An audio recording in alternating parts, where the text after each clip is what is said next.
अब देखो mechanical properties of solids.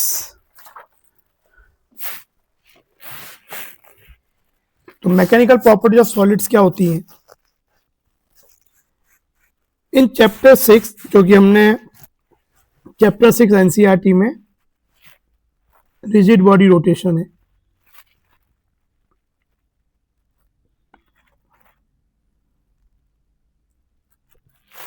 we studied that the rotation of the bodies and then realized that the motion of a body depends on how mass is distributed within the body, जिसको moment of inertia और से represent करते थे कि mass distribution किस तरीके से है उस पर मोशन ऑफ बॉडी डिपेंड करता था। मोमेंट ऑफ इनर्शिया ऐसी बात को डिस्क्राइब करता है कि एक ऑब्जेक्ट में मास किस तरीके से डिस्ट्रीब्यूटेड है, किस एक्सिस, एक एक्सिस के अबाउट मास किस तरह से डिस्ट्रीब्यूटेड है। Mass of a body fix चीज है, लेकिन मोमेंट ऑफ इनर्शिया उसी बॉडी का अलग अलग एक्सिस के अबाउट अलग अलग होता है, क्योंकि मास डिस्ट्रीब्यूशन अलग अलग होता है। We restricted ourselves to simpler situations of rigid bodies. A rigid body generally means a hard solid object having a definite shape and size. But in reality bodies can be stressed. हम देखते हैं कि हमारे पास कोई spring है, इस पर अगर हम एक इस तरीके से फोर्स लगाएं दोनों साइड पे, या यहां से बंधा हुआ हो, तो स्प्रिंग स्ट्रेच्ड हो जाती है अपने ओरिजिनल लेंथ से। Can be stretched, can be compressed and can be bent. Rod है कोई, उसको हम बेंट कर सकते हैं इस तरीके से। Even the appreciably rigid steel bar, जो लोहे की बार है, स्टील की बार है, जो कि बहुत हम लोग मजबूत मानते हैं, even those can be deformed when a sufficiently large external forces are applied on it. This means that solid bodies are not perfectly rigid. एक सॉलिड की यानी सॉलिड बॉडी भी जो परफेक्टली रिजिड नहीं है, अंडर एन एक्सटर्नल फोर्सेस वो भी deform किए जा सकते हैं। A solid has definite shape and size. In order to change और डिफॉर्म, पर अगर एक ऑब्जेक्ट को अगर हमें सॉलिड को डिफॉर्म करना है या उसकी शेप को चेंज करना है, a force is needed. If you stretch a helical spring by gently pulling its end, जो हमने अभी किया भी था, एंड्स को पुल करके,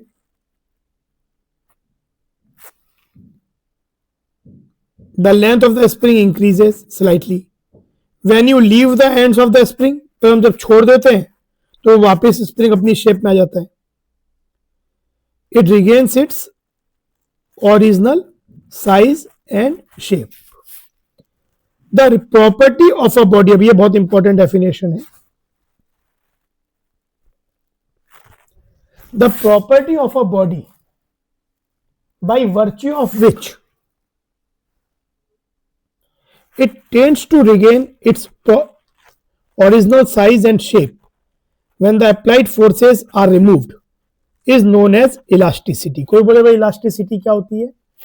ये वो प्रॉपर्टी एक बॉडी की by the virtue of that, body जिस पे जब फोर्सेज अप्लाई किए जाते हैं अपोजिट डायरेक्शन में, either could be pulling forces, could be pushing forces, तो बॉडी डिफॉर्म होती है। पर जब ये फोर्सेज उन पे रिमूव कर दिए जाए तो बॉडी अपनी शेप वापस शेप एंड साइज रिगेन कर लेती है।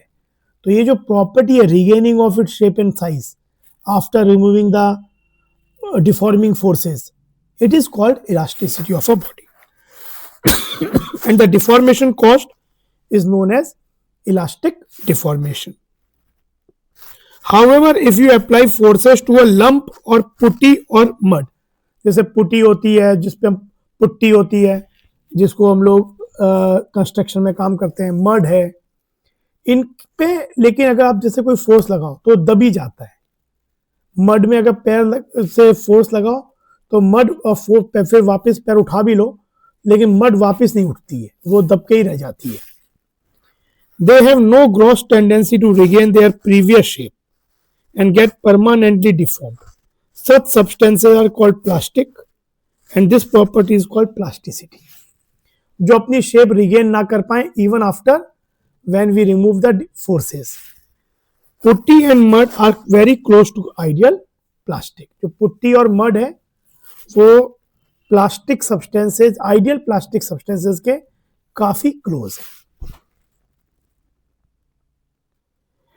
तो डिजाइन और करते समय चीजों का, आपके पुल डिजाइन कर रहे हैं, ब्रिजेस डिजाइन कर रहे हैं, तो ये जो इलास्टिक प्रॉपर्टी है मटेरियल की काफी यूज में आती है कंस्ट्रक्शन में.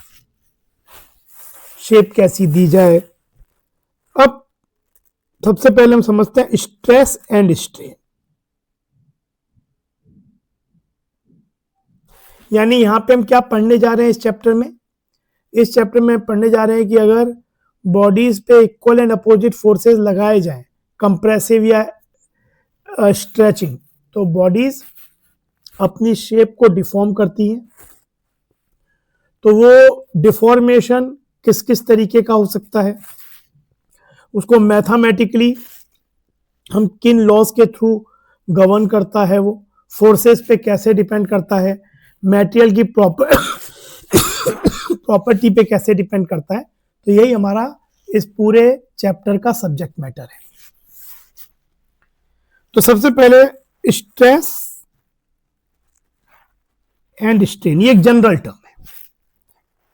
When forces are applied on a body in such a manner that body is still in static equilibrium. ये एंश्योर करना जरूरी है. जैसे अगर मान लो मेरे पास एक बॉडी ऐसी है, मान लो फ्रिक्शनलेस सरफेस पे रखा हुआ है और इस पे मैंने एक फोर्स ऐसा लगा दिया है, तो ये फोर्स इसमें डिफॉर्मेशन नहीं देगा. इस फोर्स से तो मास इनटू एक्सेलरेशन मिल जाएगी. इन फोर्सेस से इस बॉडी में कोई रिस्टोरिंग फोर्सेस डेवलप नहीं होंगे. ये फोर्स तो जो अनबैलेंस्ड होगा उसके equal to mass by Newton second law, mass into acceleration हो जाएगा. आपको अगर इस बॉडी में डिफॉर्मेशन करना है तो ये फोर्सेस पेयर में लगना होगा कि बॉडी अभी भी स्टैटिक इक्विलिब्रियम में है. ये फोर्सेस ऐसे हो सकते हैं, फोर्सेस कंप्रेसिव हो सकते हैं, इक्वल एंड अपोजिट, लेकिन इक्वल एंड अपोजिट फोर्सेस लगने पड़ेंगे जिसके कारण इसमें डिफॉर्मेशन होगा. बॉडी में मूवमेंट नहीं होगा, नेट फोर्स नहीं होगा, लेकिन वो फोर्स आप बॉडी को डिफॉर्म करेगा. When forces are applied on a body in such a manner that the body is still in static equilibrium, it is deformed to a small or large extent depending upon the nature of the material of the body and the magnitude of the deforming forces. एक तो material के nature पे depend करेगा. Same force अगर आप steel पे लगाओगे तो हो सकता है सेम बिल्कुल. सपोज मान लो कि दो ऑब्जेक्ट हैं, एक आयरन का बना हुआ है, एक कॉपर का बना हुआ है. आपने सेम फोर्सेस, डिफॉर्मिंग फोर्सेस उस पे लगाए, पर डिफॉर्मेशन अलग अलग हो सकता है क्योंकि मेटल पे भी ये बात डिपेंड करेगी.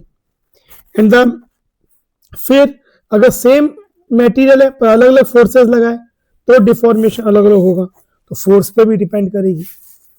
The deformation may not be noticeable visually in many materials but it is there. When a body is subjected to a deforming force, जब एक डिफॉर्मिंग फोर्स लगाते हैं तो बॉडी के अंदर एक रीस्टोरिंग फोर्स डेवलप होता है. This restoring force is equal in magnitude but opposite in direction to the applied force. The restoring force per unit area is known as stress. Restoring force per unit area is called stress. चाहे तो आप वो भी हो सकता है जो force आपने अप्लाई किया, लेकिन जैसे अगर मैंने ये दो फोर्स अप्लाई किए तो आप बोलो फोर्स तो नेट जीरो है, नहीं। अगर हम ऐसे एक एफ इधर लगा रहे हैं, एक एफ इधर लगा रहे हैं, तो जो हम जिस डिफॉर्मिंग फोर्स की बात कर रहे हैं वो फोर्स हम एफ लेंगे। लग पेयर में रहा है, पर जब कैलकुलेशन के समय इसका एक पार्ट लेंगे। जेई मेन में 2024 में एक क्वेश्चन भी ऐसा आया था, तो उन्होंने फोर्स दोनों दे दिए थे और पूछा था कि वैल्यू में क्या 2f ले लेंगे क्या या 0 ले लेंगे क्या। तो इसमें इस पेयर में केवल एक पार्ट लेंगे। जैसे ये जो f है, अगर इसका मतलब है कि या तो बॉडी पे इस तरीके से लग रहा है या बॉडी पे ऐसे लग रहा है, पर इसका मैं एक पार्ट ले लिया। तो स्ट्रेस का मैग्नीट्यूड होता है, if F is the force applied normal to the cross section and A is the area of cross section. Actually हम ये सपोज ऐसा सिचुएशन है,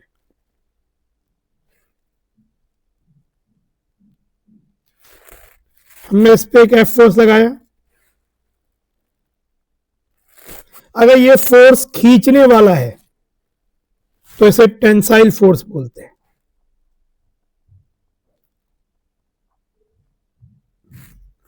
एरिया ये हो जाएगा एरिया ऑफ क्रॉस सेक्शन। अब ये सिलेंडर हो सकता है, रॉड हो सकता है। अगर फोर्स ऐसे लग रहा है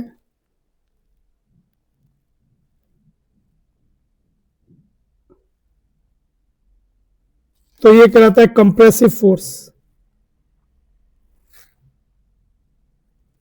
तब ये कहलाएगा कंप्रेसिव फोर्स। इसमें लेंथ बढ़ेगी, मान लो इसकी ओरिजिनल लेंथ एल है तो इसकी लेंथ में इंक्रीज होगा, इजाफा होगा। Area of cross section A है तो इसमें स्ट्रेस हो जाएगा जो हम बोल रहे हैं F by A. It is tensile stress, it is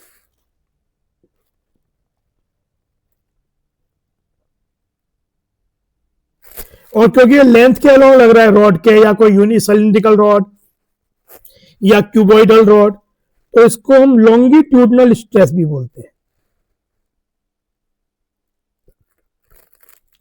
longitudinal stress,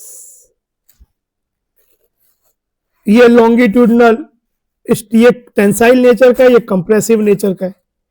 और इसके कारण ये टेंसाइल स्ट्रेस या कंप्रेसिव स्ट्रेस, यूनिट स्ट्रेस की क्या होगी, फोर्स पर यूनिट एरिया। तो ये प्रेशर यूनिट हो गया न्यूटन पर मीटर स्क्वायर, मतलब basically pressure. This is a pressure term, pascal भी बोल सकते हैं।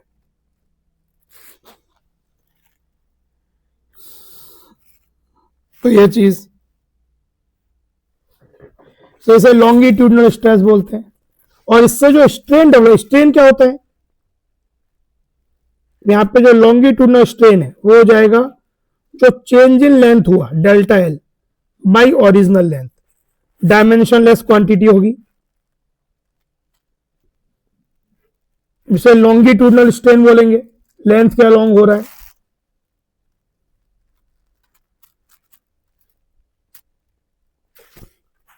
तो ये स्ट्रेन हो गया, ये स्ट्रेस हो गया। जैसे ये चीज, इन्होंने ये वाला डायग्राम देखो, एक सिलिंड्रिकल रॉड है तो ये चीज, ये बस का एरिया ऑफ क्रॉस सेक्शन है। ये फोर्स टेंसाइल नेचर का है, तो पहले लेंथ एल थी, बाद में लेंथ एल प्लस डेल्टा हो गई। तो इसके अंदर अगर ये फोर्स एफ बाई ए तो स्ट्रेस हो जाएगा, और delta L by L strain हो जाएगा। ये चीज, तो a cylindrical rod body under tensile stress elongates by delta L।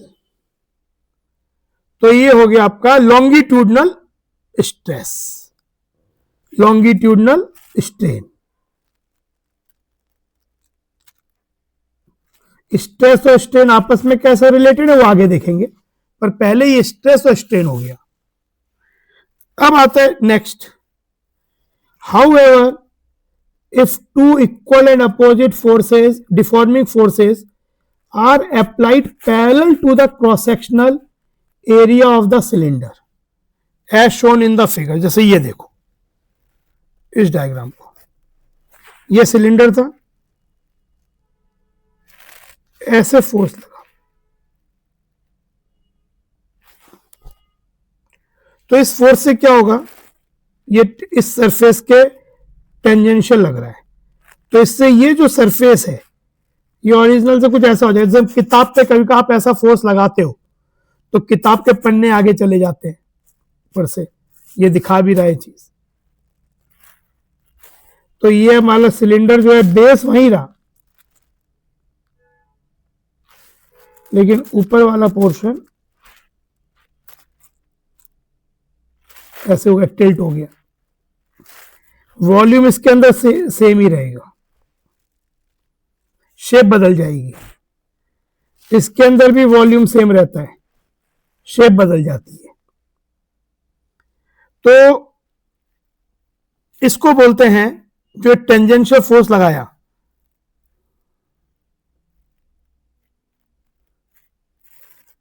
There is a relative displacement between the opposite faces of the cylinder. जो हम बता भी रहे हैं कि भाई ये ऐसे ही रह गया, ये ऐसे आ गया ओरिजिनल से। The restoring force point area develop due to the applied tangential force is known as tangential और शेयरिंग स्ट्रेस। यहां पे ये वाली एरिया हो जाएगी, फोर्स ये हो जाएगा जो टेंजेंशियल लग रहा है। लॉन्गिट्यूडनल में क्या था, एरिया ऐसे थी, फोर्स परपेंडिकुलर लग रहा था। यहां फोर्स एरिया के टेंजेंशियल लग रहा है, इसलिए टेंजेंशियल और शेयरिंग स्ट्रेस वैल्यू यही एफ बाई एरिया, पर यहां पे एरिया ये वाली जो कि इसके टेंजेंशियल है। As a result of applied tangential force there is a relative displacement delta x between opposite faces of the cylinder as shown in figure. जैसे ये था, ये यही रह गया, पर ये आगे चला गया, तो ये डेल्टा एक्स हो गया। ये ओरिजिनली लेंथ एल थी सिलेंडर की, ये वाली। तो यहां पे जो शेयरिंग स्ट्रेन होगा, स्ट्रेस को बोलते हैं शेयरिंग स्ट्रेस या टेंजेंशियल स्ट्रेस, और स्ट्रेन को बोलते हैं शेयरिंग स्ट्रेन। तो जो शेयरिंग स्ट्रेन होगा that will be equal to delta x by L. मतलब ये वाला फेस कितना मूव कर गया नीचे वाले से, और इनके बीच की डिस्टेंस ये ओरिजिनल, और ये देखो तो ये क्या हो जाएगा, टेन थीटा हो जाएगा। This is in this geometrical diagram tan theta. और क्योंकि ये बहुत कम होगा, ऐसा नहीं कि बहुत बड़ा एंगल हो जाएगा, तो हम जानते हैं कि tan theta is nearly theta when theta is,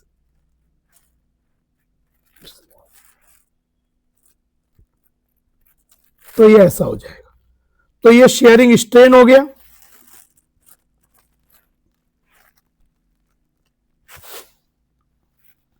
theta is the angular displacement of the cylinder from the vertical original position of the cylinder.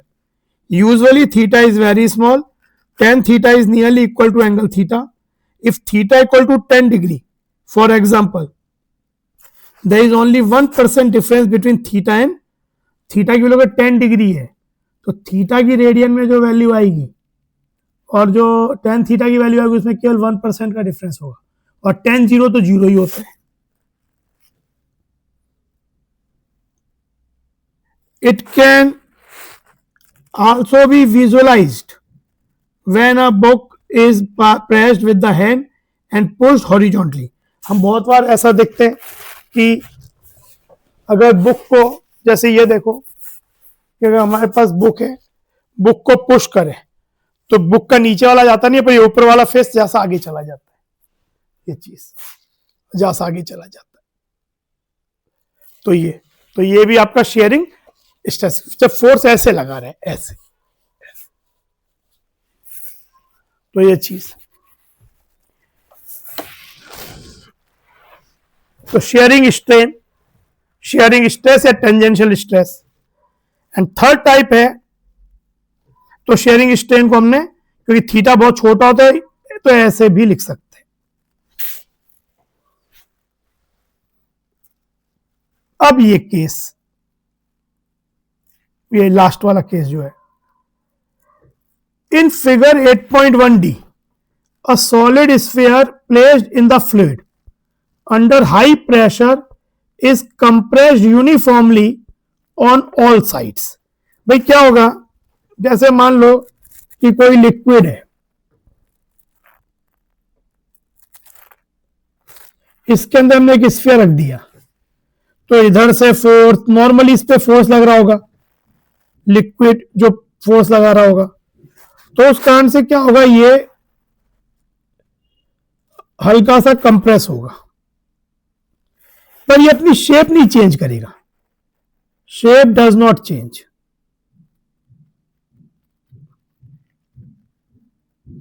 बाकी दोनों केसेस में शेयरिंग स्ट्रेस में कल का क्वेश्चन पूछ सकते हैं कि शेयरिंग स्ट्रेस और लॉन्गिट्यूडनल स्ट्रेस में वॉल्यूम नहीं बदलता है, शेप बदलती है, लेंथ बढ़ जाती है, लेंथ कम हो जाती है, पर वॉल्यूम नहीं बदलता, क्योंकि लेंथ अगर कम होगी तो हल्की सी मोटाई बढ़ जाएगी, लेंथ बढ़ेगी तो हल्की सी मोटाई कम हो जाएगी रॉड की।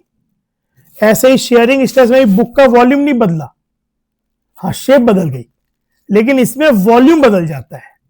अगर वो कंप्रेसिव स्ट्रेस है इस तरीके का तो वॉल्यूम कम हो जाएगा, अगर सब जगह से स्ट्रेच हो रहा है तो वॉल्यूम थोड़ा सा बढ़ जाएगा। यूजुअली यहां पे ज्यादातर केस कंप्रेसिव वाला ही आता है। तो इसमें क्या हो जाएगा, देखो ये, तो इसके अंदर स्ट्रेन तो क्या हो जाएगा, स्ट्रेन इसका होगा in the terms of volume की change in volume by original volume, ये भी डायमेंशनलेस, स्ट्रेन तो ये हो जाएगा। और इसका जो स्ट्रेस होगा, इसको हाइड्रोलिक स्ट्रेस भी बोलेंगे इस केस में।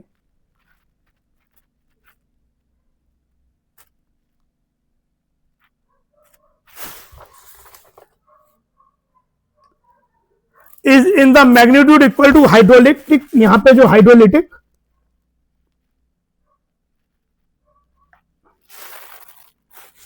यहां पे जो भी आपका हाइड्रोलिटिक प्रेशर लग रहा है,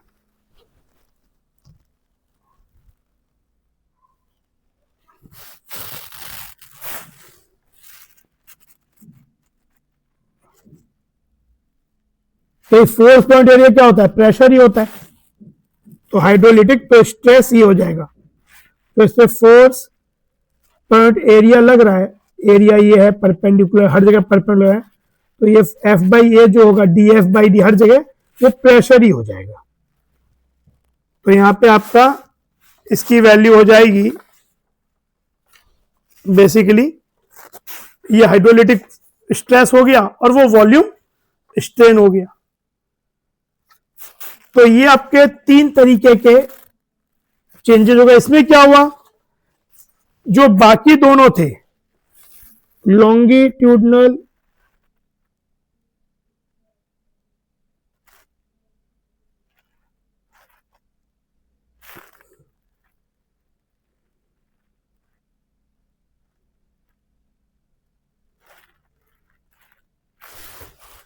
ये आपका सॉलिड्स में लगता है केवल,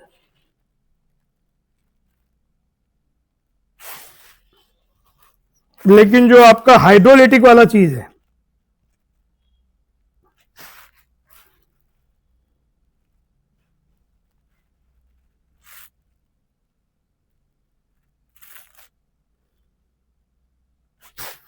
स्ट्रेस और स्ट्रेन, ये सॉलिड लिक्विड गैसेस तीनों में लगता है। इसमें इन दोनों से लॉन्गिट्यूडनल स्ट्रेस, शेयरिंग स्ट्रेस में शेप में चेंज आता है पर वॉल्यूम में चेंज नहीं आता। इस वाले में हाइड्रोलिटिक स्ट्रेस से वॉल्यूम में चेंज आता है पर शेप में चेंज नहीं आता। शेप वही रहती है, जहां से वॉल्यूम कम हो जाएगा या बढ़ जाएगा, डिपेंडिंग ऑन कि वो कंप्रेशन हो रहा है या हर तरफ से खींचा जा रहा है। तो ये चीज, स्ट्रेन के हर केस में ही कोई डायमेंशंस नहीं होते हैं। अब एक लॉ होता है Hooke's law.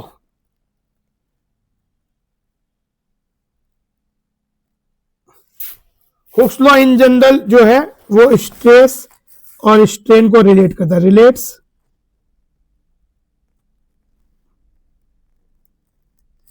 Stress and strain. Stress and strain take different forms in the situation depicted in the figure. For small deformations, the stress and strain, तो ये देखा गया, इसको हुक्स लॉ बोलते हैं कि जो छोटे डिफॉर्मेशंस हैं उसके लिए stress is proportional to strain, या stress equal to K times strain for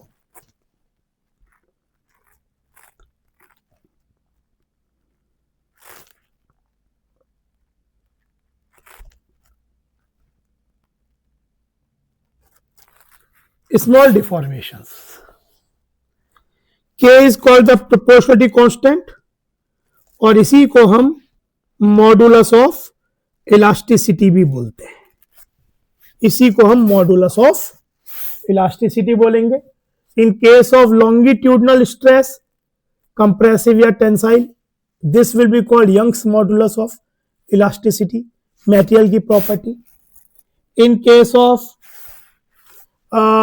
shearing stress and shearing strain, it is called modulus of rigidity, इसे हम बोलेंगे, उस केस में इसको बोला जाएगा modulus of rigidity represented by G या eta.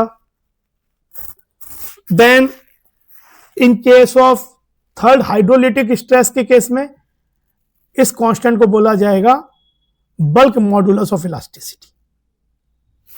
तो Hooke's law is an empirical law and is found to be valid for most materials. However, there are some metals which do not exhibit this linear relationship.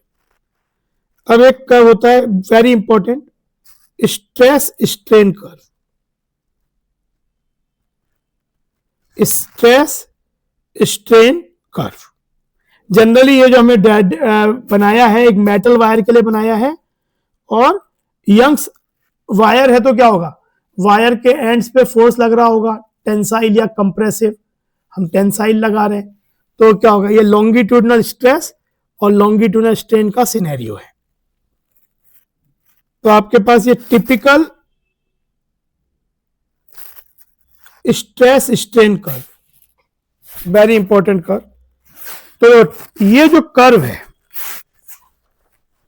इसके अलग अलग stages हैं। जो Hooke's law है,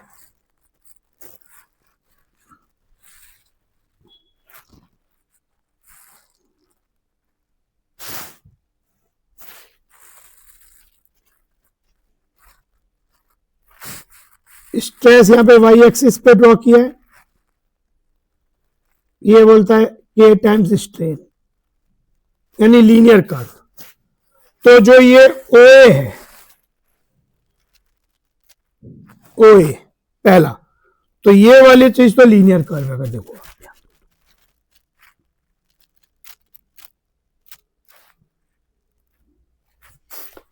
तो ये क्या बता रहा है ओए में, we can see that in the region between O and A the curve is linear. यहां पे हुक्स लॉ वैलिड है।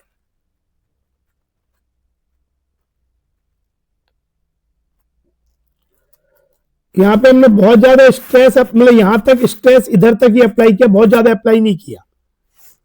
तो स्ट्रेस स्ट्रेन लीनियरली रिलेटेड है। In this region Hooke's law is obeyed. Hooke's law is obeyed का मतलब क्या हुआ कि अगर डिफॉर्मिंग फोर्सेस को रिमूव कर लिया जाएगा, अगर डिफॉर्मिंग फोर्सेस को रिमूव कर लिया जाएगा तो बॉडी परफेक्टली अपनी शेप रिगेन कर लेगी. The body regains its original dimensions when the applied forces are removed in this region OA. अगर आपने फोर्सेस लगा रहे हो तो स्ट्रेस और स्ट्रेन लीनियरली रिलेटेड है, लेकिन एक तो लीनियर रिलेटेड है, प्लस अगर हम फोर्सेस को रिमूव कर लें तो बॉडी वापस अपनी ओरिजिनल शेप को रिगेन कर लेगी. अब तो इसको बोलते हैं कि जो बॉडी है it behaves like an elastic body in region OA. एक तो OA रीजन में हुक्स लॉ अप्लाइड है, वैलिड है, और body behaving like elastic body.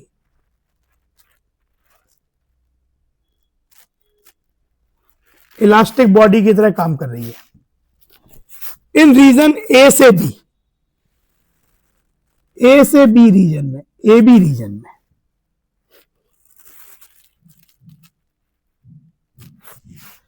in region AB, stress and strain are not proportional. Stress, strain, not proportional. पहली बात.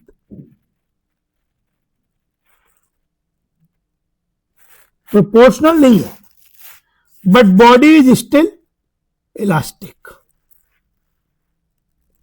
क्या मतलब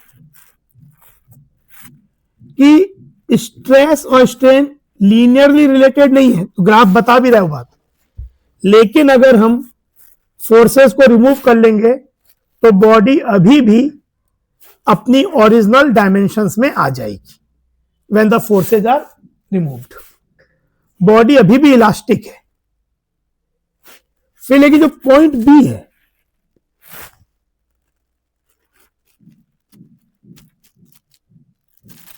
it is called yield point. मतलब यहां तक बॉडी इलास्टिक है, also known as elastic limit. Elastic limit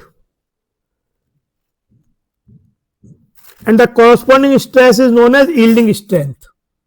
इस point पे जो कॉरस्पॉन्डिंग स्ट्रेस है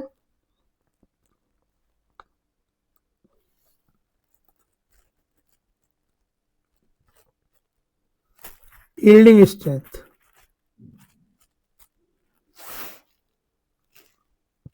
If the load is increased further, अब इसमें लोड और बढ़ाया गया, the body develops, the stress develop exceeds the yield strength and the strain increases rapidly even for a small change in the stress. Stress में बहुत थोड़ा भी change हो, देखो ये ऑलमोस्ट फ्लैट है लेकिन यहां पे चेंज ज्यादा हो रहा है हॉरिजॉन्टली, तो थोड़े से भी स्ट्रेस के इंक्रीज से there is a large increase in strain. The portion of the curve between B and D shows this. When the load is removed, say at some point C between B and D, the body does not regain its original dimension. यहां पे अगर मान लो किसी C point पे हमने मान लो forces को हटा भी दिया, बी और डी वो रीजन है जहां पे इलास्टिक नहीं रहा, फिर सी कोई पॉइंट बताया कि जहां पे फोर्सेज हटा दिए, पर फोर्सेज हटाने के बाद भी बॉडी ने अपनी शेप रिगेन नहीं की और वो वैसी ही रह गई, इसीलिए इसको बोलते हैं परमानेंट सेट. मतलब यहां पे जो चीज हो परमानेंटली रह जाएगा. Even when the load is removed the body does not regain its original dimension. In this case, even when the stress is zero, the strain is not zero. अगर stress apply नहीं भी कर रहे हैं इस reason में तब भी स्ट्रेन जीरो नहीं है, क्योंकि बॉडी अपना ओरिजिनल शेप एग्जैक्टली रिगेन नहीं कर पाएगी. The deformation is said to be plastic deformation. The point D on the graph, ये जो पॉइंट डी है, it is called ultimate tensile strength. Ultimate, this point is called ultimate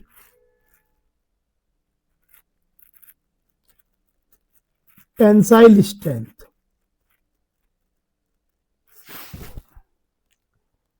beyond this point additional strain is produced even by a reduce, मतलब इस point के beyond strain को produce करने के लिए फोर्स देने की भी जरूरत नहीं है।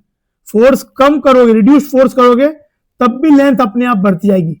मतलब एक तरह से अब ये फ्लूइड बन जाएगा और सब्सटेंस फ्लो करना शुरू कर देगा। तो देखो आप फोर्स कम लगा रहे हो, फोर्स कम कर रहे हो, स्ट्रेस कम कर रहे हो, तब भी लेंथ स्ट्रेन बढ़ता ही जा रहा है, स्ट्रेन बढ़ता ही जा रहा है। And E is the point जहां पे मटेरियल टूट जाता है, इसे बोलते हैं फ्रैक्चर पॉइंट। अगर डी और ई काफी क्लोज है तो सब्सटेंस को ब्रिटल बोलते हैं, और डी और ई काफी दूर है तो सब्सटेंस को डक्टाइल बोलते हैं। फिर तब क्या होगा, लेंथ बढ़ती जा रही है लेकिन टूट नहीं रहा है।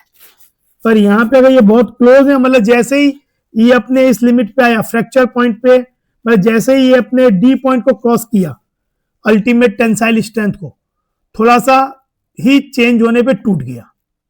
तो ऐसे सब्सटेंस जहां पे डी और ई काफी क्लोज हो दे आर कॉल्ड ब्रिटल, और जहां पे डी और ई में काफी पॉइंट्स में डिफरेंस हो, फ्रैक्चर पॉइंट काफी दूर हो, तो दो substances are called ductile substances.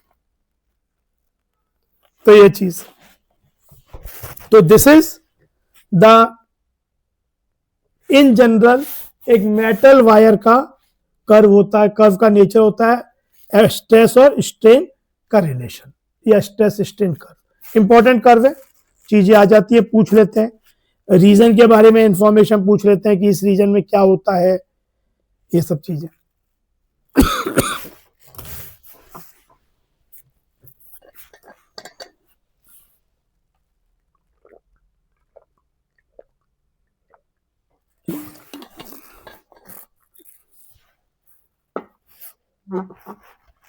A typical stress strain curve for a metal.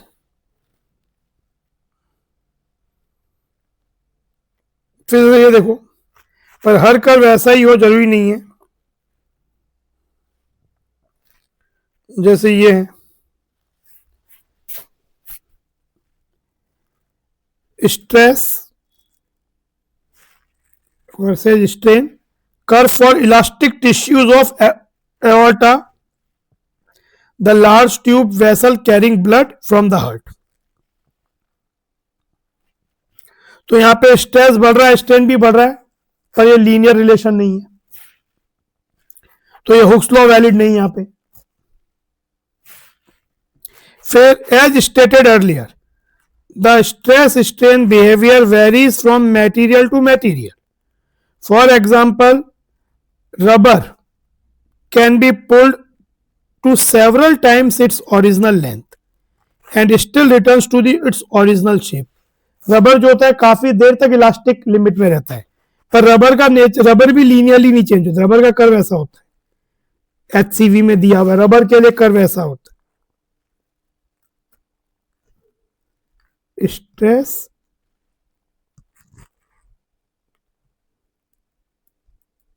Strain figure shows, जो ये फिगर एनसीईआरटी में ये वाला figure 8.3, for elastic tissues of aorta present in the heart, note that although elastic region is very large, the material does not obey Hooke's law. ये जो ही नहीं कि material elastic nature का है या इलास्टिक प्रॉपर्टी फॉलो कर रहा है तो उसे हुक्स लॉ फॉलो करना ही पड़ेगा। मेटल्स ऐसा करते हैं, मेटल वायर ऐसा करते हैं, पर वो भी एक लिमिट के बाद क्या होता है, बी से डी, जो ए से बी रीजन होता है उसमें हुक्स लॉ फॉलो नहीं होता है। Stress is not proportional to strain but they remain in the elastic. पर यहां पे तो काफी देर तक इलास्टिक रहते हैं but still they do not follow Hooke's law. Note that although elastic region is very large, the material does not obey Hooke's law over most of the region. Secondly, there is no well-defined plastic region. Substances like tissues of aorta, rubber, which can be stretched to cause large strains, are called elastomers. Are called elastomers. मर्स। तो ये चीज। अब बात आती है वो जो के हमने stress equal to K times strain कर दिया, जब deformation forces most of metal wires पे लार्ज नहीं है, तो ये रिलेशन फॉलो होता है इनिशियली। तो इसको बोलते हैं मॉडुलस ऑफ इलास्टिसिटी।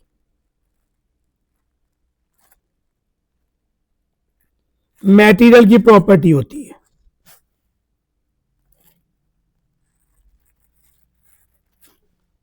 तो अब ये देखो कितने तरीके के होते हैं। हमने ये तो देखा कि 3 तरीके तो हमने ये देख लिए, stress strain, sharing stress sharing strain, longitudinal stress longitudinal strain, then hydraulic stress volume strain. तो मॉडुलस ऑफ इलास्टिसिटी भी 3 तरीके के तो होने ही चाहिए। तो देखो elastic moduli, the proportional region where within the elastic limit of the stress strain curve, region OA is of great importance for structural and manufacturing engineering designs. The ratio of stress and strain in the elastic limit, जब Hooke's law follow हो रहा है, is called modulus of elasticity and found to be a characteristic of the material. Important बात, material depend, copper का अलग है, iron का अलग है, स्टील का अलग है, एल्यूमिनियम का अलग है, ठीक है ना, एलॉयज का अलग है। सबसे पहले है Young's modulus of elasticity represented by Y. Experimental observations show that for a given material, the magnitude of the strain produced is same whether the stress is tensile और कंप्रेसिव। एक तो ये बात है कि आप चाहे कंप्रेसिव फोर्स एफ लगा रहे हो पेयर में, एक सेम लेंथ की रॉड है, सेम रॉड है, या टेंसाइल स्ट्रेस लगा रहे हो, जो उसमें स्ट्रेन प्रोड्यूस होगा वो सेम ही होगा। एक में बस ये होगा कि कम होगी लेंथ, एक में कंप्रेसिव स्ट्रेन होगा, एक में आपका स्ट्रेचिंग स्ट्रेस हो जाएगा। The ratio of tensile or compressive stress to the longitudinal strain is defined as Young's modulus, Y equal to Y stress, ये longitudinal stress है।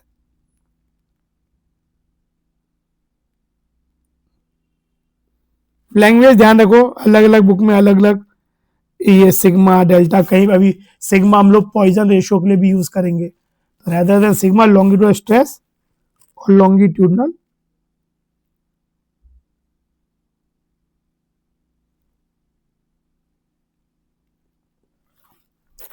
तो y इक्वल टू हो जाएगा F by A delta L by A, तो value ये हो जाएगी FL by A delta.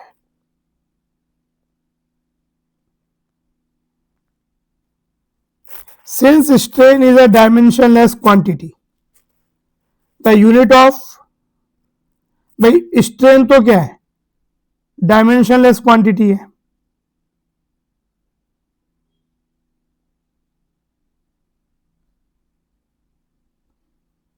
तो जो डायमेंशन स्ट्रेस के होते हैं वही डायमेंशन वाई के होते हैं। Y has the same dimension as stress, newton per metre square या पास्कल।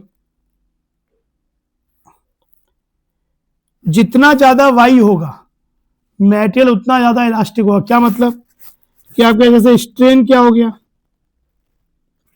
स्ट्रेन हो गया स्ट्रेस बाई वाई।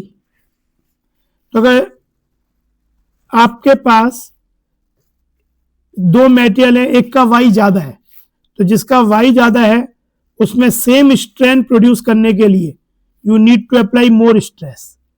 तो जिनके वाई ज्यादा होते हैं वो मेटेरियल ज्यादा इलास्टिक होते हैं।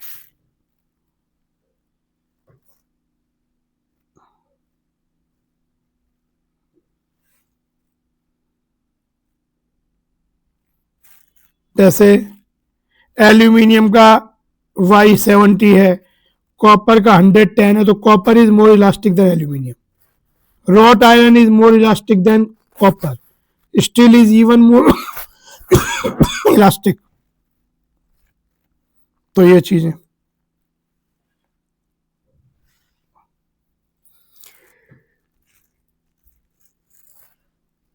ये देखो, steel is more elastic than copper, brass and aluminium. It is for this reason steel is preferred in heavy duty machines and in structural design. Wood, bone, concrete and glass have rather small Young's moduli. तो ये चीज एक question करते हैं, चलो पहले इस question को देखो। A structural steel rod has a radius of 10 millimetre and a length of 1 metre. 100 kilo newton यानी 100 into 1000 newton force stretches it along its length. Calculate stress, elongation and strain on the rod.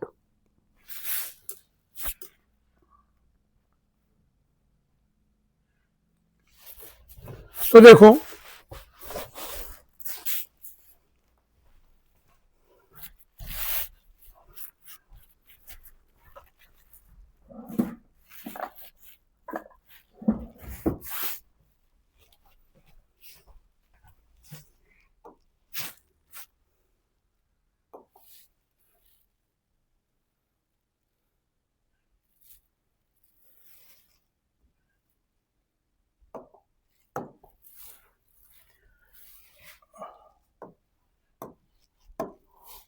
a structural steel rod has a radius of 10 millimetre. एक steel rod है, cylindrical type का होगा, तो radius दिया है तो cross section area निकाल सकते हैं। तो रेडियस इसका 10 मिलीमीटर मतलब 10⁻² मीटर दिया हुआ है। तो एरिया ऑफ क्रॉस सेक्शन हो जाएगा πr²। लेंथ 1 मीटर है। 100 किलो न्यूटन मतलब 100 into 10⁻³ force stretches it.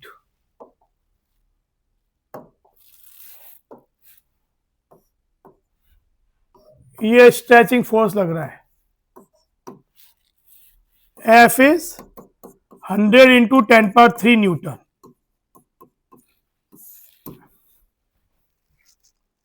Find stress सबसे पहले। तो स्ट्रेस क्या होता है? स्ट्रेस इज फोर्स, ये लॉन्गिट्यूडनल स्ट्रेस है, इट्स अ लॉन्गिट्यूडनल स्ट्रेस, और फोर्स है टेंसाइल फोर्स, स्ट्रेचिंग फोर्स है। तो फोर्स हो गया 10⁻⁵ न्यूटन बाई π22/7 r 10⁻² का स्क्वायर 10⁻⁴। ये थी, तो ये जब रखोगे वैल्यू, देखो यही सॉल्व किया तो सॉल्व करके ये वैल्यू आ जाती है 3.18 into 10⁻8 Newton. When you solve it,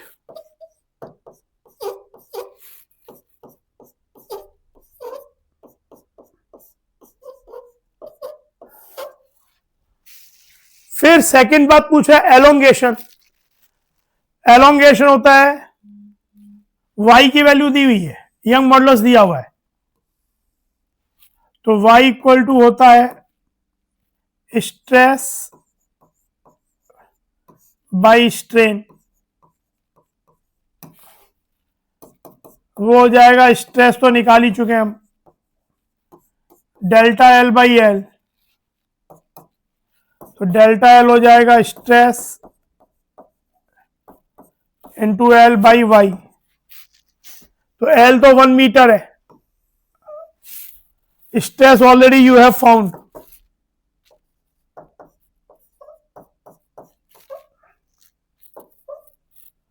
L 1 metre है और y की वैल्यू 2 इंटू 10⁻11 है. y has the same dimension as the dimension of the stress, क्योंकि strain does not have any unit. तो ये हो जाएगा कितना 3.18 है, तो this value will be 1.59 into 10⁻³ delta L तो मीटर में ही होगा, तो ये चीज ये हो गया 1.59 मिलीमीटर. और स्ट्रेन डेवलप क्या हो जाएगा, strain is nothing but delta L by L. तो डेल्टा एल तो हम निकाल ही चुके हैं, तो यही हो गया. स्ट्रेन भी यही है क्योंकि एल तो 1 है, तो delta strain will be delta L by L which is 1/1.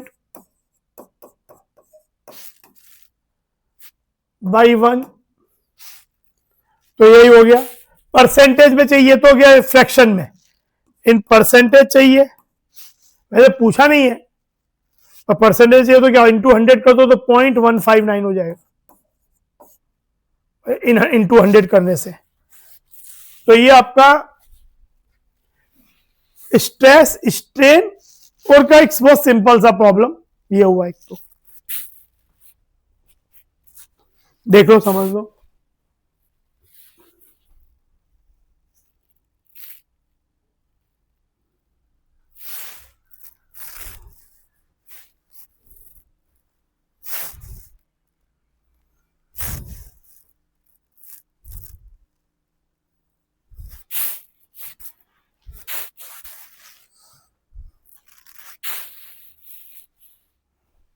ठीक है, ये हो गया. Next question,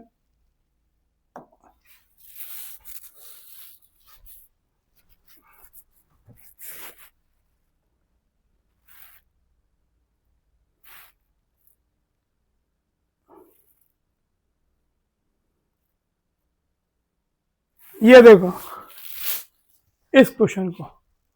a copper wire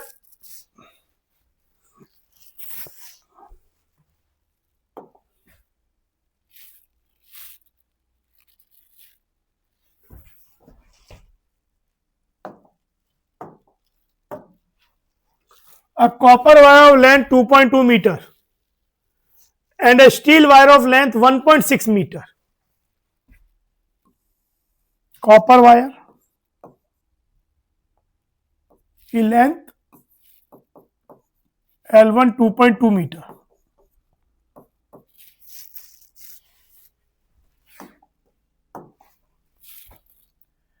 and steel wire of length 1.6 meter.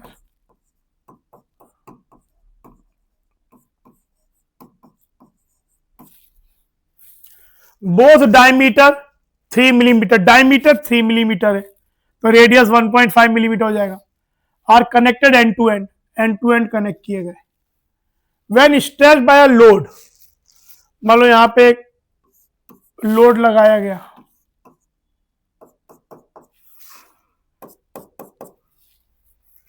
the net elongation is found to be 0.7 millimeter.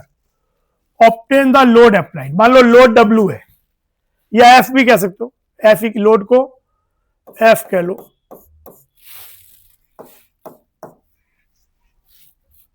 तो क्योंकि ये इक्विलिब्रियम में होगा तो कॉपर रॉड में भी अगर F यहां लग रहा है तो इक्विलिब्रियम में तो F इधर लग रहा होगा कॉपर रॉड में भी.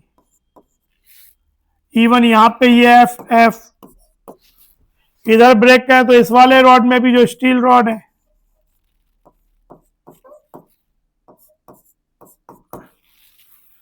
तो आपका यहां पे y के डेटा आपको यूज करने पड़ेंगे बुक में जो पहले दी है.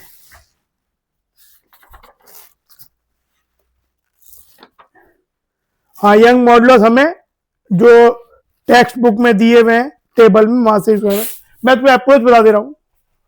इसके लिए क्या हो जाएगा, y of copper will be F by area, जो कि पाई, एरिया की वैल्यू क्या हो जाएगी, एरिया हो जाएगा पाई डी स्क्वायर बाई 4, जो कि हमें मालूम चल जाएगा, डायमीटर दिया हुआ है। तो F by A delta L copper by L, और Y steel will be F by A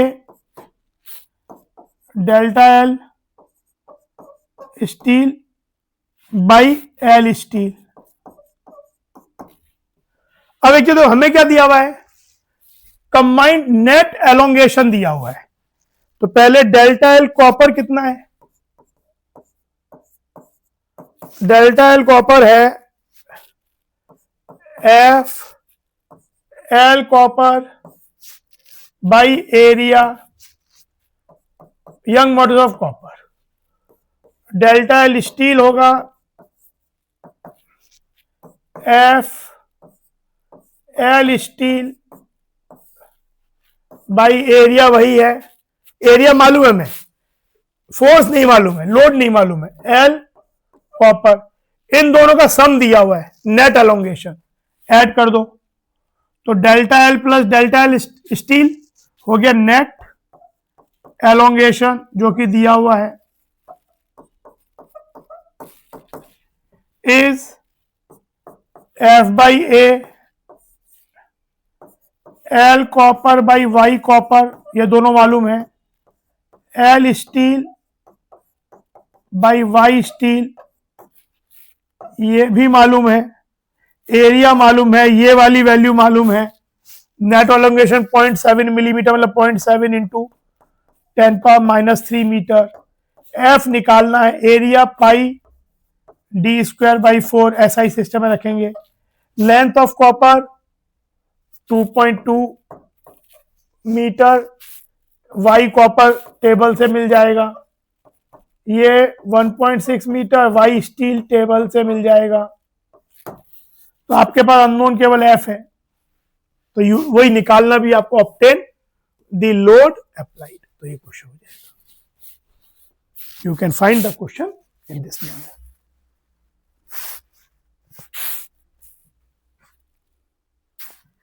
I hope it is clear. दोनों के अलग अलग हमने वो निकाले एक्सटेंशन एलोंगेशंस, ऐड कर दिया नेट एलोंगेशन, फॉर्मूला यही यूज किया स्ट्रेस बाय स्ट्रेन वाला।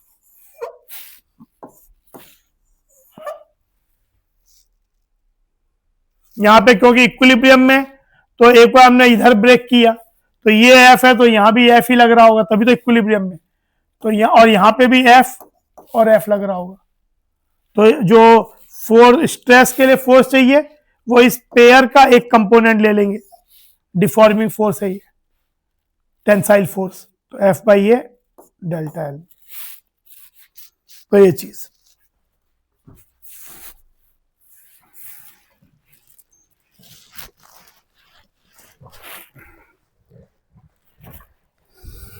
चलो अब जैसे आगे बढ़ते हैं, shear modulus of shear modulus,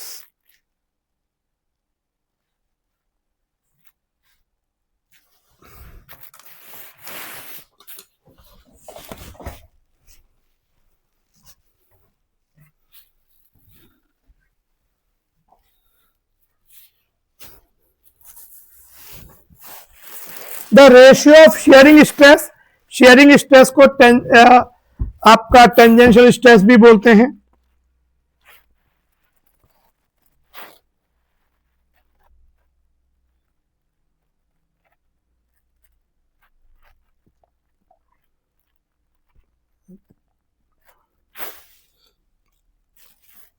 to the corresponding shearing strain is called the shear modulus of the material,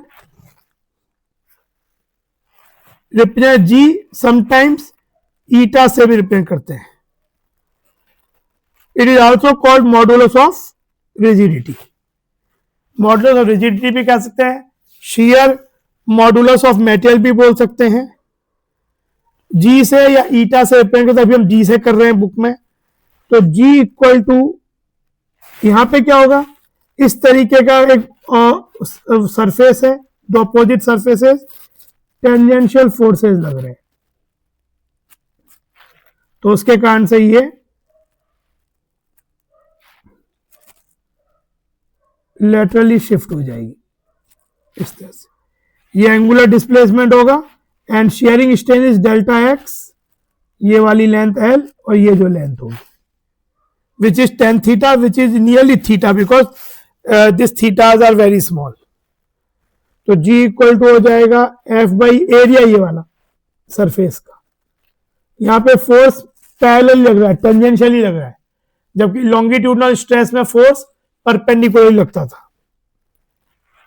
F by ए और डेल्टा एक्स बाई एल, तो ये चीजें तो पढ़ चुके हैं। और जी हो गया मॉडुलस ऑफ रिजिडिटी या shear modulus of the material. एक प्रॉब्लम देखें, देखिए प्रॉब्लम देख लेते हैं।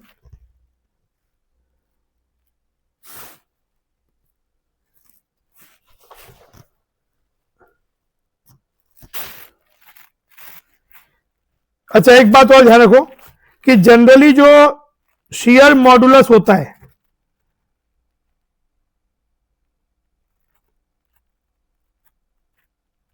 ऑब्जेक्टिव क्वेश्चन में यूज होता है जेई मेन और एनईटी के, it is usually less than Young's modulus.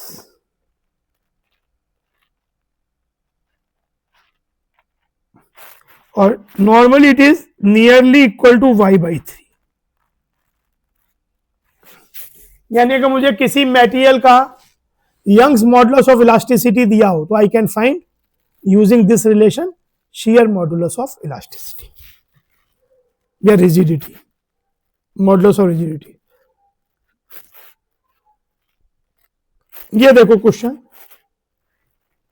a square lead slab of side 50 centimeter and thickness 10 centimeter subjected to shearing force on its narrow face of 9 into 10 पर force इतना है।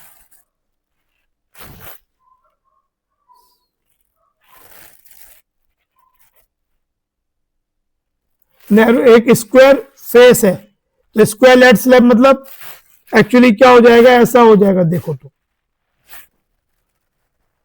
आपके पास मतलब इसमें तीन चीजें, ब्रेड्थ, लेंथ और हाइट, तो ये 50 है,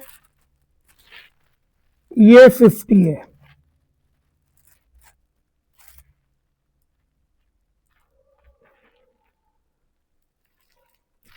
नैरो फेस ये हो गया, क्योंकि ये 10,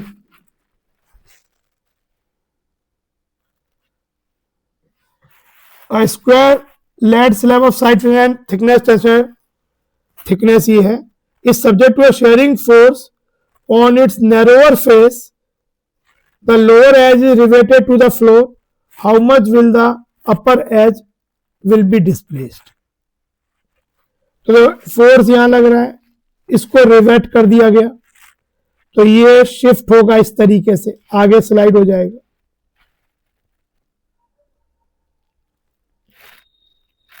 तो इसका जो एरिया है 50 इंटू 10 हो गया इस फेस का, ये लेंथ 50 सेंटीमीटर हो गई, तो यहां पे G will be equal to F by A delta x by L. हमें चाहिए क्या है,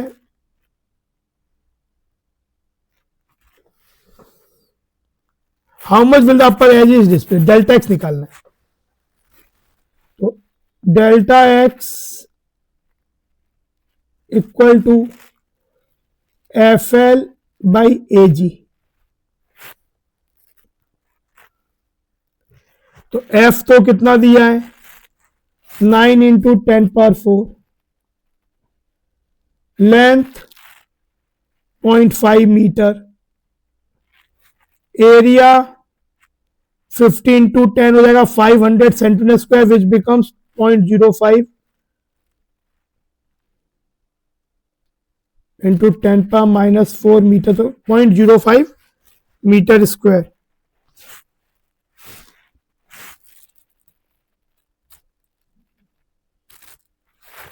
और जी की वैल्यू हमें वहां से लेनी पड़ेगी, टेबल से यूज करनी पड़ेगी। ये यूज कर रहे हैं 5.6, क्योंकि क्या दिया है, लेड स्लैब दिया है, तो लेड का कितना दिया है,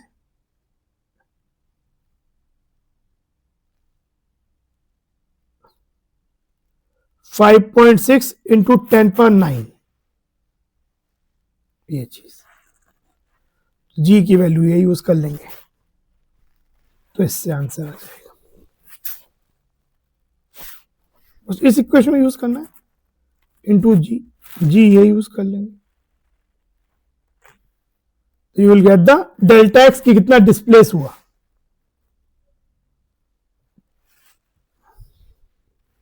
तो ये आपका हो गया शेयर मॉडुलस ऑफ इलास्टिसिटी, जी या ईटा से प्रेजेंट करते हैं। देन आता है बल्क मॉडुलस, जो कि सॉलिड लिक्विड, बाकी दोनों केवल सॉलिड के लिए डिफाइंड है। बल्क मॉडुलस तीनों फेजेस के लिए डिफाइंड है। बल्क मॉडुलस ऑफ इलास्टिसिटी, तो बल्क मॉडल होता है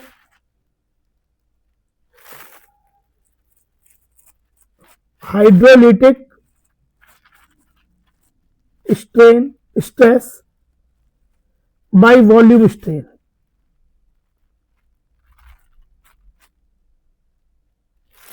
ये जनरली 3 डायमेंशनल में ही लगता है।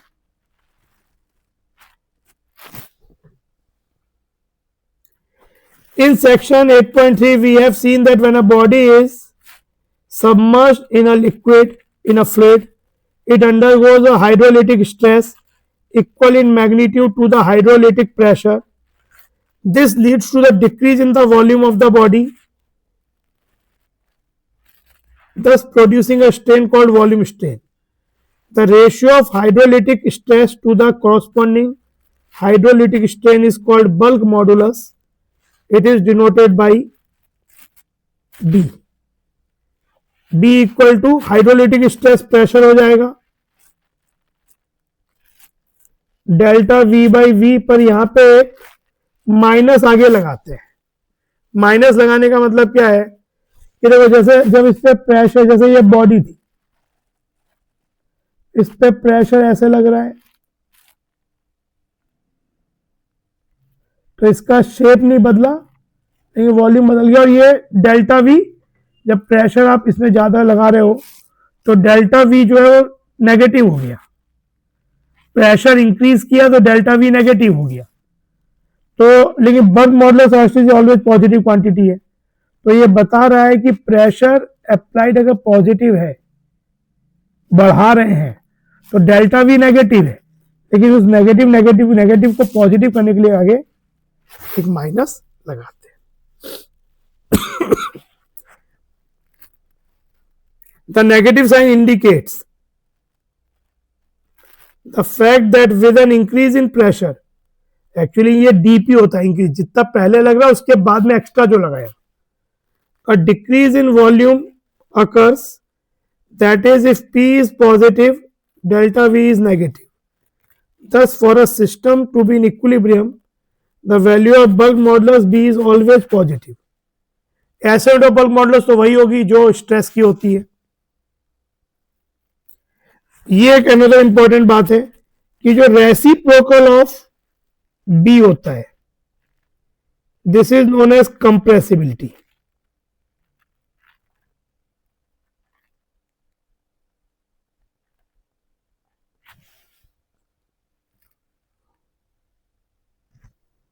Compressibility and denoted by K, या कभी के ही कह लो जो बुक में दिया है।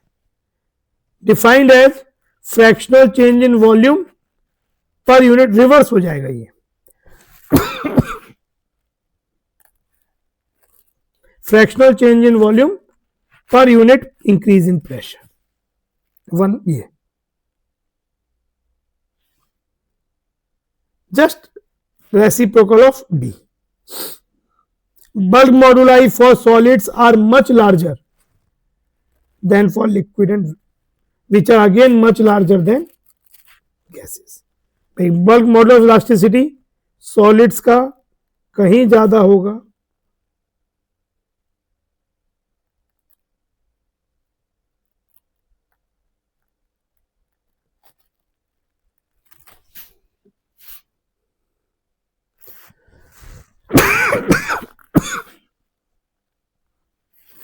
तो ये चीज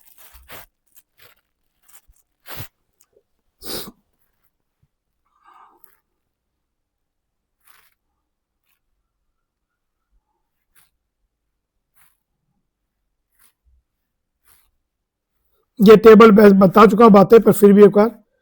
टाइप ऑफ स्ट्रेस, टेंसाइल या कंप्रेसिव, जो कि लॉन्गिट्यूडनल के केस में लगता है. Two equal and opposite forces perpendicular to the opposite faces. Elongation of compression parallel to the force direction. जिस डायरेक्शन में फोर्स लग रहा है उसी डायरेक्शन में एलोंगेशन होगा. इसी चीज को लॉन्गिट्यूडनल स्ट्रेन बोलते हैं. Change in shape yes, change in volume no. Elastic modulus Y. Young modulus state of the matter पर लगता है सॉलिड, यूजुअली रॉड सोल पे, लॉन्गिट्यूडनल वे में होता है, रॉड सोल पे लगता है जिसमें लेंथ होती है. Shearing stress two equal and opposite forces parallel to opposite surfaces. Forces in each case such that total force and total torque on the body vanishes. Strain pure shear theta. Delta x by L करते थे which become tan theta, जो कि angular strain आता था. इसमें shape change होगी yes, volume अभी भी चेंज नहीं होगा. ये तो ऐसा हो गया. G equal to shearing modulus of elasticity या मॉडुलस ऑफ रिजिडिटी सॉलिड्स में अप्लाई होता है. And then hydrolytic forces perpendicular to everywhere, perpendicular everywhere to the surface, force point area pressure same everywhere, strain delta V by V. इसमें शेप नहीं बदलती है, volume बदलता है. अब भी ये हो जाता है. ये सॉलिड लिक्विड गैस सबके लिए एप्लीकेबल होता है.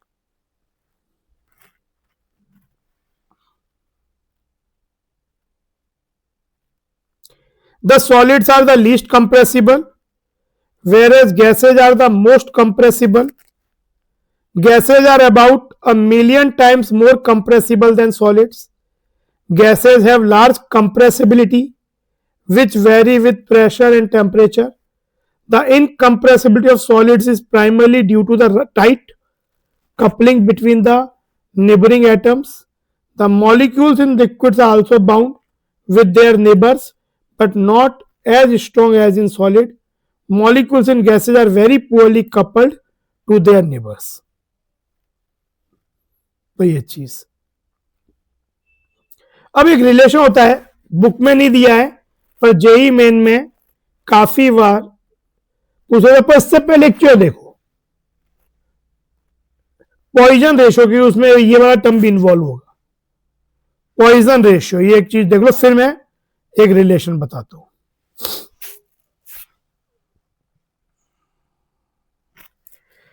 पॉइजन रेशियो क्या होता है? ये अगेन लॉन्गिट्यूडनल स्ट्रेस से रिलेटेड चीज है. जैसे हमारे पास ये कोई रॉड है, सिलिंड्रिकल रॉड,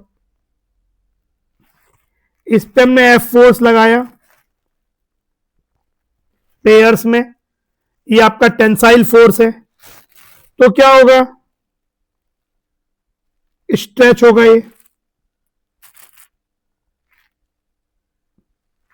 हमने पढ़ा है अभी कि लॉन्गिट्यूडनल स्ट्रेस वाले केस में वॉल्यूम नहीं बदलता है, शेप बदलती है। तो देखो यहाँ पे जो वॉल्यूम इसका पहले का है वही बात का है, पर इसके कारण क्या होगा, अगर इसका ओरिजिनल डायमीटर डी है और नया डायमीटर इस फेज का डी डैश होगा, जो कि कम होना ही पड़ेगा बिकॉज जब तुम स्ट्रेच करोगे तो क्या होगा, लेंथ बढ़ जाएगी, थिकनेस कम हो जाएगी, तो ये वायर ही रहेगा सिलेंड्रिकल वायर, पर कम एरिया का हो जाएगा। तो नया डायमीटर का डी डैश है, तो जो डेल्टा डी है वो डिफरेंस है जितना कंप्रेशन हुआ, ये कंप्रेशन होगा perpendicular to the force applied, मतलब इस डायरेक्शन में। तो delta D is nothing but D minus D dash divided by D. ये स्ट्रेन, इसको बोलते हैं this strain is called lateral strain,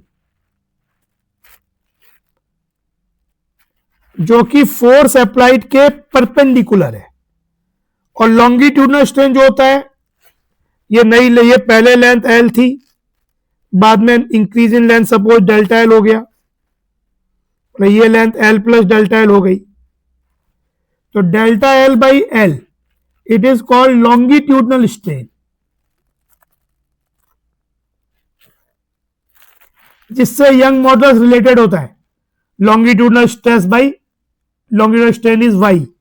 पर ये जो दोनों स्ट्रेन है, लेटरल और लॉन्गिट्यूडनल, इनका जो रेशियो है एक स्ट्रेस्ड वायर का, यहां दोनों ही क्वांटिटी डायमेंशन लेस है, divided by delta L by L, this ratio is called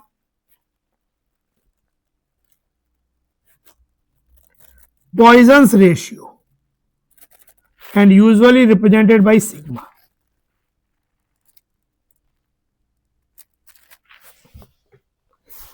This is called Poisson's ratio. It is a pure number. देखो ये एक आप पढ़ लेते हैं तब बात और समझ में आ जाएगी।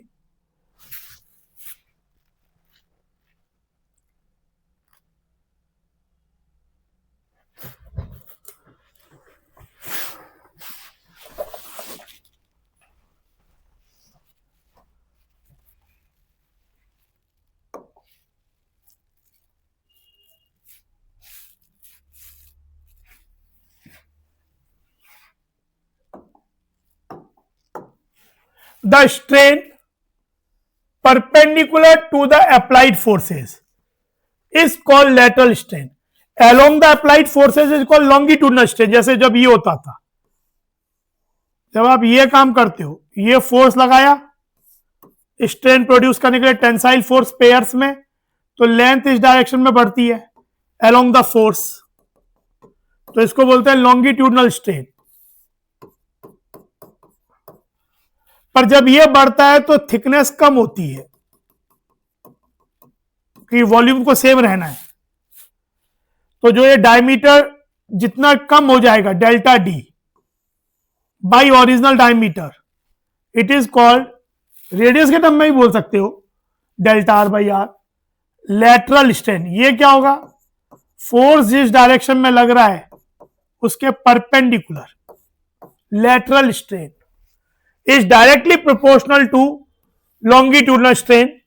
The ratio of the, अच्छा ये हम देख ही रहे कि it is directly proportional, क्योंकि ये this equal to sigma into this. The ratio of the lateral strain to the longitudinal strain in a stressed wire is called Poisson's ratio. If the original diameter of the wire is d and the contraction of the diameter under stress is delta d, contraction मतलब initial diameter minus final diameter का difference, the lateral strain is called, lateral strain is delta d by d. If the original length of the wire was L and the elongation under, ये longitudinal elongation है delta L, the longitudinal strain would be delta L by L. Poisson ratio is this divided by this, lateral strain by longitudinal strain, तो ये हो जाएगा, and this is a pure number, और इसको बोलते हैं Poisson's ratio which is represented by sigma.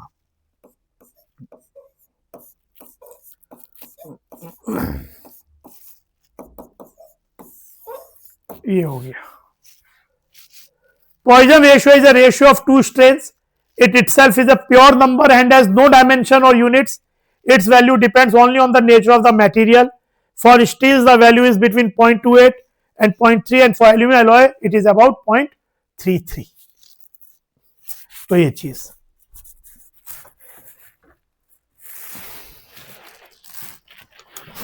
अब एक इंपॉर्टेंट चीज होती है, बुक में नहीं दी है पर जेई मेन में फ्रीक्वेंटली क्वेश्चंस आते हैं.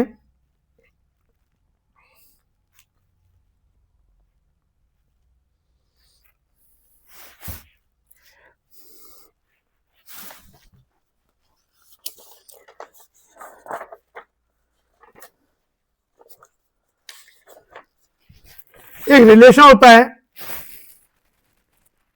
Young modulus of elasticity is equal to twice of G which is shear modulus of elasticity, modulus of rigidity.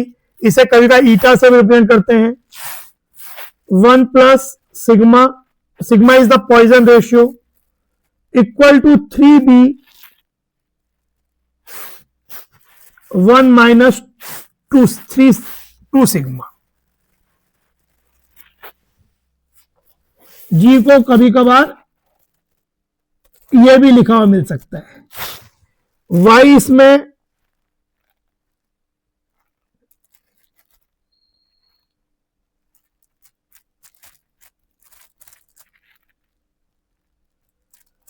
Elasticity है, जी मॉडुलस ऑफ रिजिडिटी,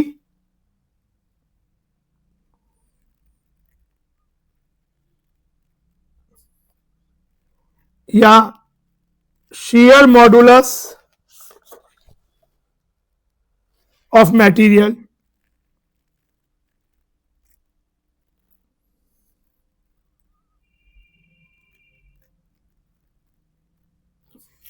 इसको बहुत बार बुक्स में ऐसा भी दिया होता है. B bulk modulus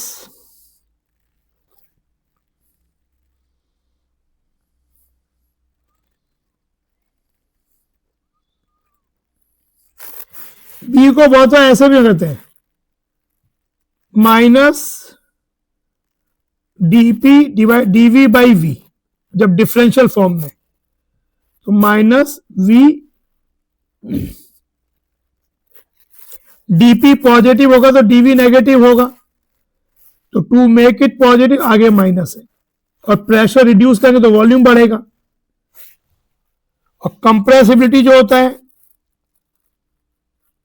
that is important relation है 1/b. तो कहीं का कंप्रेसिबिलिटी से रिलेट करना हो तो b की जगह 1/k लिख देंगे. और सिग्मा है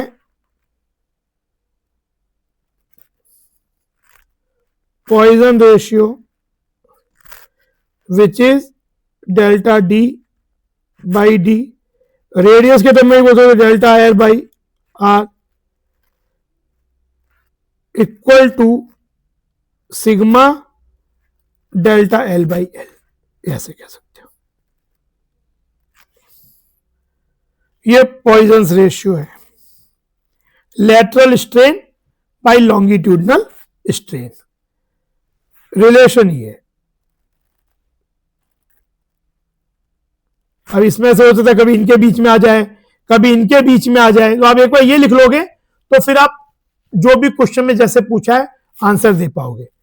कहीं का ऐसा भी तो इसमें रिलेशन में y हटा देते हैं और g सिग्मा b और सिग्मा के बीच में रिलेशन होता है, तो वो क्या हो जाएगा, हम लिख सकते हैं भाई ये क्या हो गया 2g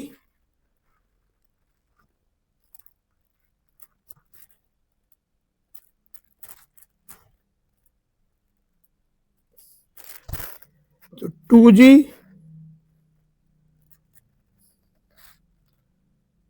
3b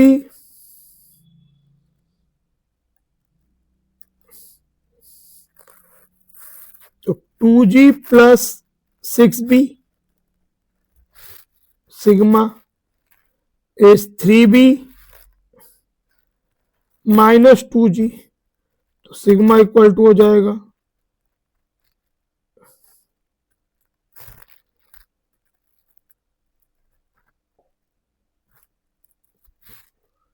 ऐसा भी रिलेशन है, ये भी एक रिलेशन हो गया।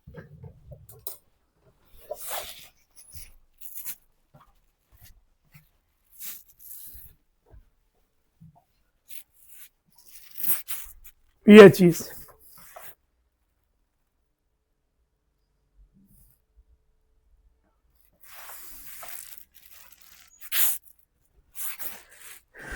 भाई यहां पे ये एक रिलेशन है, एक बार फिर से देख लो, मैंने बोल दिया पर तुम लोग यहां पे आए नहीं, इस पे फिर से का समझ लो ये चीज, आज इसको समझ के काम खत्म करेंगे भाई। इंपॉर्टेंट रिलेशनशिप है ये,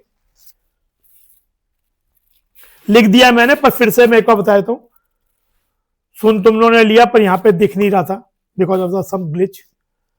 y equal to 2g 1 plus sigma equal to 3b 1 minus 2 sigma. It is a relation between Young modulus of elasticity, modulus of rigidity, Poisson ratio and bulk modulus। ये रिलेशन याद रख सको तो आपका कुछ भी फिर ड्राइव आप इनमें आपस में निकाल सकते हो। अब तो एक रिलेशन है y equal to 2g 1 plus sigma और यहां पे 3b 1 माइनस 2 सिग्मा। एक रिलेशन हम ये भी जानते हैं कि ऑलमोस्ट ये जो वैल्यू होती है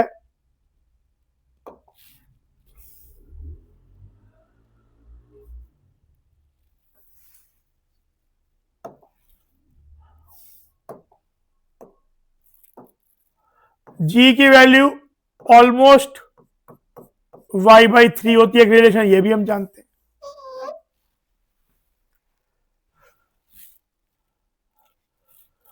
तो अच्छा यहां पे अगर हम यहां पे इन दोनों को ले लें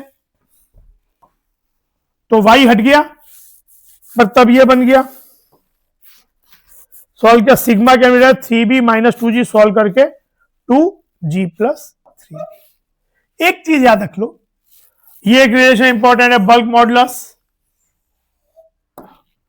जब थर्मोडायनेमिक्स में भी कहीं कहीं यूज होगा, is minus dp divide by dv। ये हो गया वॉल्यूम स्ट्रेन और ये हो गया stress.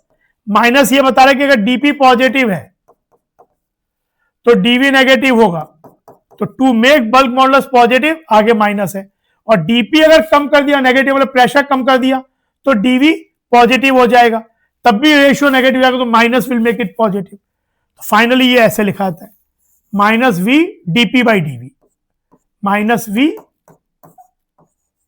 dp by dv। K is reciprocal of bulk modulus of elasticity। तो ये चीज है, तो ये कुछ इंपॉर्टेंट रिलेशनशिप्स हैं जेई मेन एनईटी एग्जाम के लिए इंपॉर्टेंट है। कई काइंड पे क्वेश्चन आप जब पुराने पीवाईक्यूज करोगे तो यू विल फाइंड किस पे बेस्ड क्वेश्चंस आते हैं, कई बार तो डायरेक्ट रिलेशन ही पूछ लेते।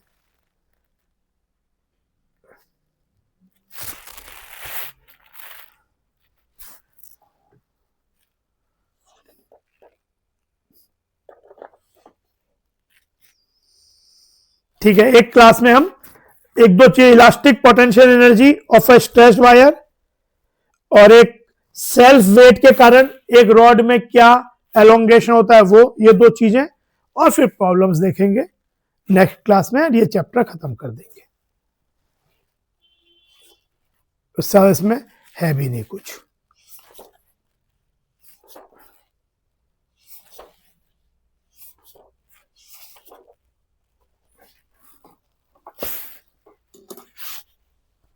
ठीक है।